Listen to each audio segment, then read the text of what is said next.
David Hogg on Bill Maher. Younger men, they would rather vote for somebody who, even if they don't completely agree with, they don't feel judged by, than somebody who they do agree with, that they feel like they have to walk on eggshells around constantly. Young people should be able to focus on what young people should be focused on, which is how to get laid and how to go and have fun. And Hasan Piker on The Daily Show. How do you see the left communicating with like young men in this time of the manosphere? The left could, I don't know, talk to dudes without vilifying them. Just prove that the American progressive movement has taken a huge fucking backslide post-election. And of course it was going to, because if the entire Overton window shifts right, that includes the left. But I just think it's funny because even back in the fucking 2010s, if a white man tried to come into a progressive space and say, hey, I think the problem here is that you're not catering to me enough, they would be laughed out of the fucking space. Like, what the fuck are you talking about? Because let's not get it twisted, right? Both Hasan and David Hogg brought up that young men are concerned about their basic rights and necessities in their life not being met by this current culture, by this current administration. And that's a valid concern. But then they add in that young men don't want to be on the left because they don't want to walk on eggshells. They don't want to be vilified. So you're saying that young men will sacrifice their own fucking rights and basic necessities because they don't want to stop being problematic. And I'm sorry, it's not that anyone's vilifying you. Maybe you're just a fucking villain. And people on the left don't want that. Like, people on the left don't want to have to tolerate your bigotry. Maybe you should just change your villainous fucking ways and people wouldn't call it out. You know, David Hogg thinks people are walking on eggshells, but actually you're walking over people's fucking bodies. You're walking over people's fucking humanity. What they're saying is that problematic young white men, they take out problematic and white, but problematic young white men need to have their comfort prioritized before they can do the right thing for everyone's basic rights. How is that not villainous? And that's the thing about the left, is like, you're gonna view woke cancel culture as a threat to your own comfort when you're a fucking bigot. Like, the whole point of the left is to advocate for everybody's basic rights, needs, and necessities, including their own fucking comfort. I think David, Hasan, and any of the fucking problematic young men who this message is resonating with need to examine, why does your comfort outweigh my humanity? Why is your comfort more important than your own humanity? And why is your comfort rooted in like being fucking mean to people? And also, this messaging of just saying it's young men and not specifically pointing out it's problematic young white men does a disservice to all of the young men across races that are part of the progressive movement and are willing to do the work to move forward, because they understand that being progressive doesn't mean going fucking backwards. I also just think it's really dangerous for these men on the left who are seen as leaders to be giving the message to young men that they don't have to change and these movements are owed to them without any fucking work. Like, how is that not patriarchy, right? Just in a lefty fucking packaging. It's just disgusting all around, and they should feel ashamed about it.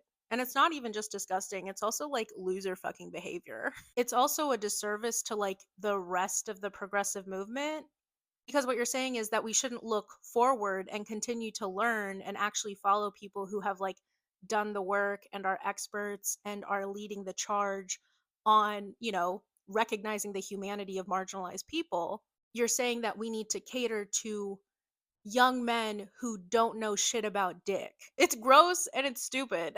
I don't know what else to say. You guys, Hasan Piker and David Hogg are fucking gaslighting us, because what do you mean the left has failed white men? Do you remember what happened during the election? White men failed the left, babe.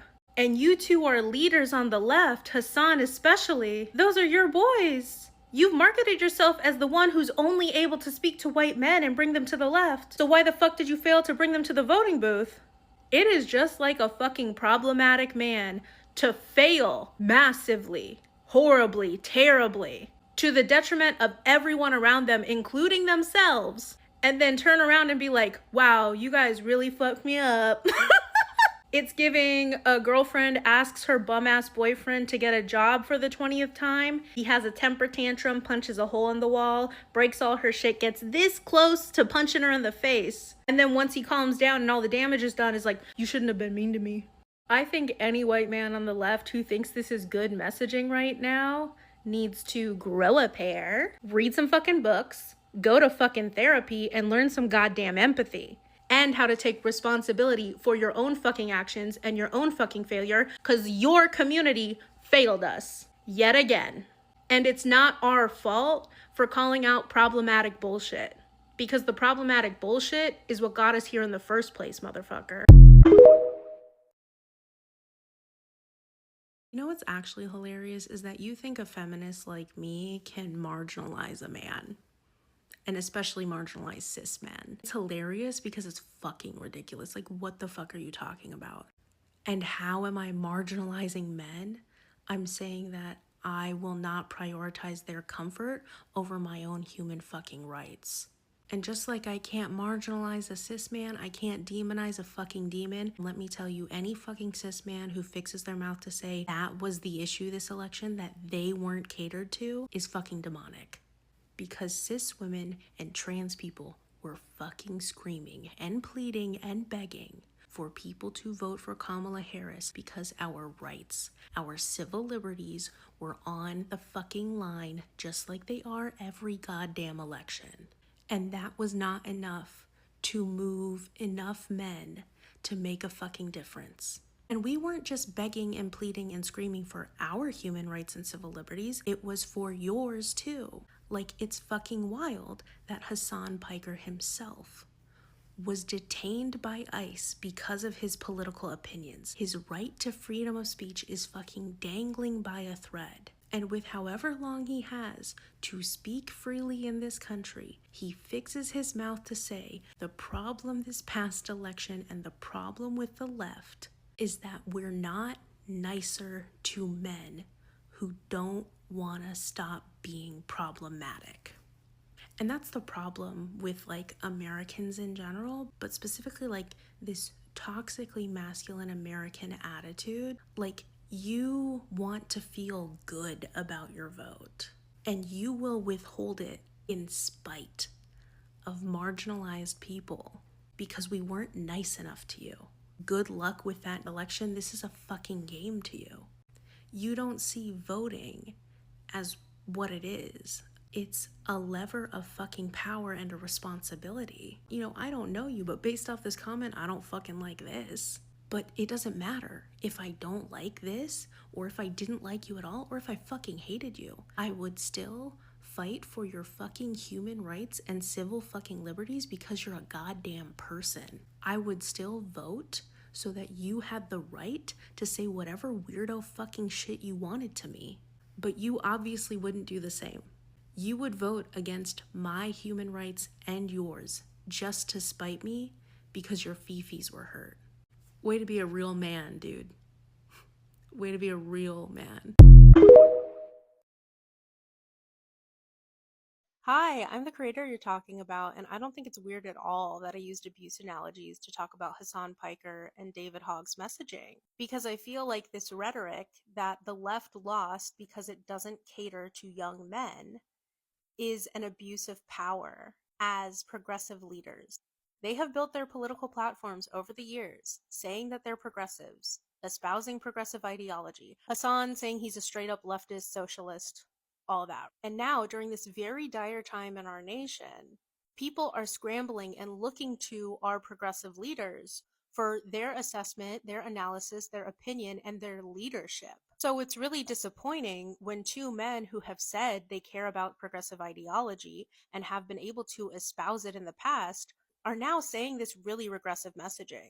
Because what it boils down to is if you bitches were nicer to men, they would have voted for you.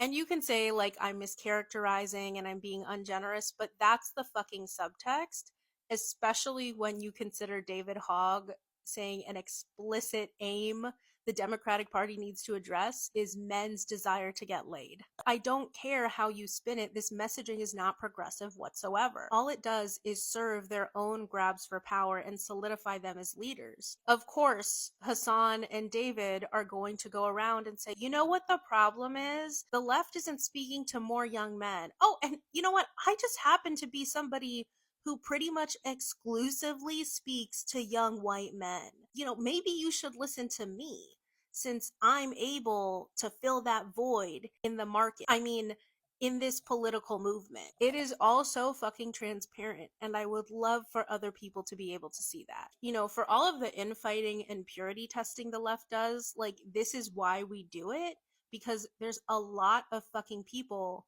who, like, cause harm for profit while under the guise of working towards the progressive movement. Please explain to me how it's counterintuitive to the work that I call out misogynistic rhetoric. Like, Hasan's work that he does is literally calling out people all the time for not being fucking leftist enough and not being fucking progressive enough. If he can't handle that same criticism, especially when it's fucking valid, then I don't know what to tell you. I am never going to get in the way of Hasan's work, okay? He has a massive fucking platform that is just growing and growing and growing, and honestly grows despite controversy.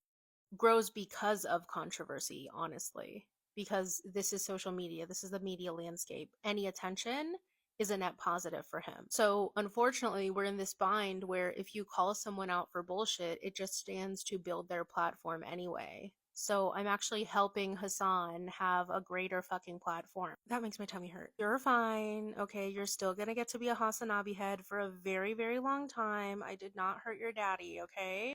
He's a big boy. He'll be fine. Let's be very fucking clear. David Hogg and Hasan Piker are both grown fucking men and political speakers, okay? Political speakers and writers. If they wanted to say all this shit you said with all of this nuance and understanding and empathy, they would have fucking said that. They are grown men who know exactly what the fuck they're saying and prepared their statements before going on these primetime television shows with major fucking reach that helps build their brand and their platform. They deliberately decided on their messaging, and they deliberately decided as progressive leaders that the most important thing the Democratic Party needs to address is the comfort of young problematic men, not educating them, not breaking through to toxic masculinity, but not forcing these men to walk on eggshells and not vilifying them for being fucking villains. That was their explicit messaging. Okay? You do not need to run defense or interference for these grown ass fucking men who have spent over a decade building platforms and experience as progressive political speakers and trying to educate people on progressive politics. All right? They know what the fuck they're doing. They know what the fuck they said. They meant that shit. Please explain to me why there isn't a healthy status quo for men to interact with women. Did women set that precedent up? Are women responsible for the unhealthy way that men interact with us? Do you understand now why David and Hasan's messaging is bad and fucking bullshit? Because the onus to create a healthy status quo to interact with women is on fucking men. Because it's their fucking fault. Because they are the ones who oppress women. This is progressivism fucking 101. This is feminism 101, which is an essential part of the progressive movement. But these motherfuckers and you have seemed to have forgotten it. And I'm sorry I'm upset, and I'm sorry I'm fucking browbeating you, but this is what I'm talking about. See, their language is actively regressing people and actively allowing people to think, well, maybe it is women's fault.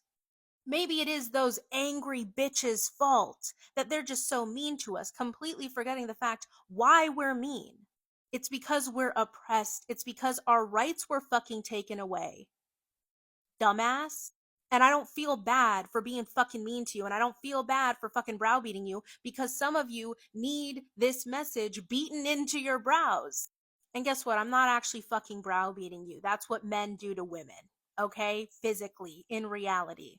So you can take a little hit to your fucking ego to learn some fucking truth.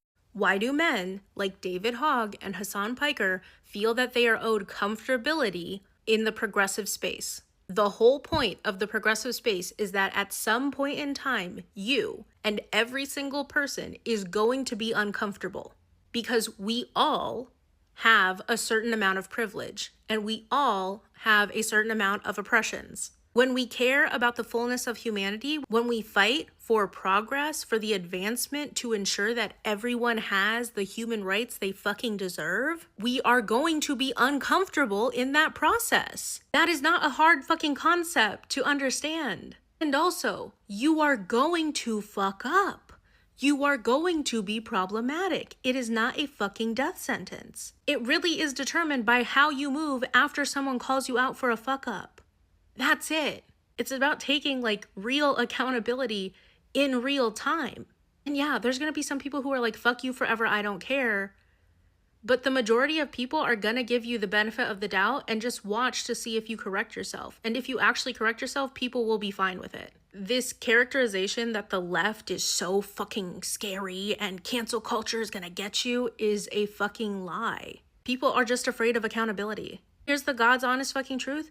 When you cause harm, regardless of whether it's a fucking microaggression or you're actively causing like physical harm to people, people have a right to be upset about it because you are engaging in these systems of dehumanization and you are uplifting them and you are enacting them onto someone else that you have privilege over. Like, I don't know why the fuck I'm explaining this. Like, we know this. Do we not know this on the left?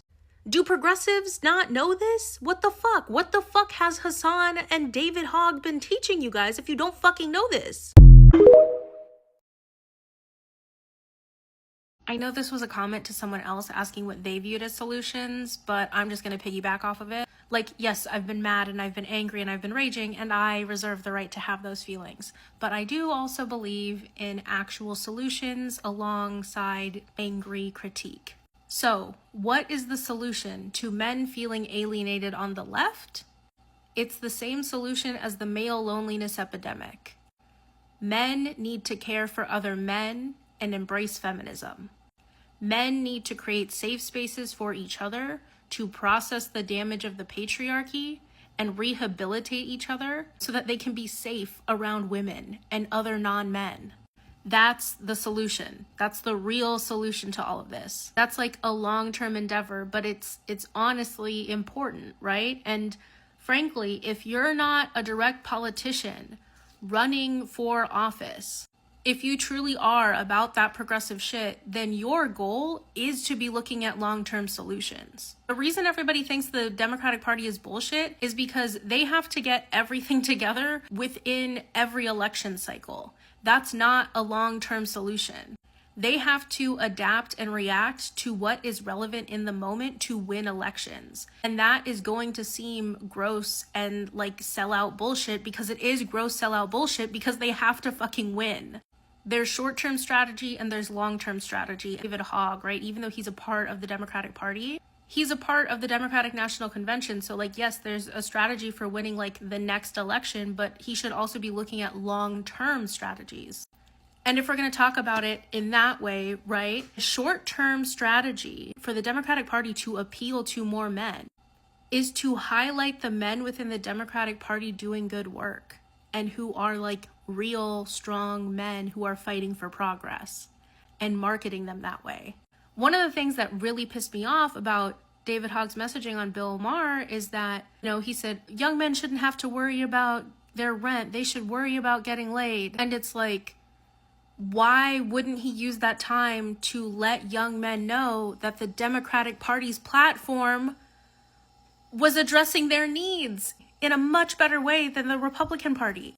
Like, his messaging is aligned with this fucking lie that Hasan Piker and other leftists keep pushing, that the Democratic Party didn't speak to the working class, that the Democratic Party didn't have any fucking economic plan under Kamala. And that's simply not true. She had a great economic plan that was co-signed by fucking Bernie Sanders at the DNC. And Donald Trump's economic plan was mass deportations. All of this is bullshit rhetoric. It's bullshit. And it's bullshit that's feeding into people's egos and their baser instincts, because that is what gets votes and that is what gains short-term amounts of power.